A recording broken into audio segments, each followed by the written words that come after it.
Good morning, Patok Fam. For today's video, mag-exercise ata. Kay dugay naman daw ang exercise. And wala sa tayo motovlog today. Kundi mag-hula hoop. Mo ni ang ako ang sports before na 16 years nag-practice. Pero bago lang yun ko nagaton tong pandemic lang. So mga 2 years ago. Karon medyo kabalo na yun. Kulang na lang og kiay gamay. And then next ani kay magtuyok-tuyok na og magkanang murag spaghetti pababa.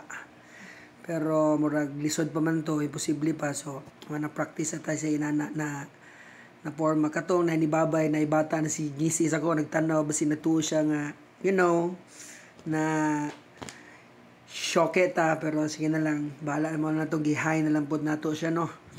Patok Fam. Then mo na ni hinahinay, hapit na mahulog.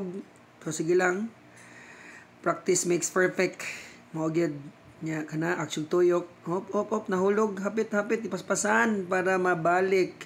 Nikiyay mo ni akong sports today.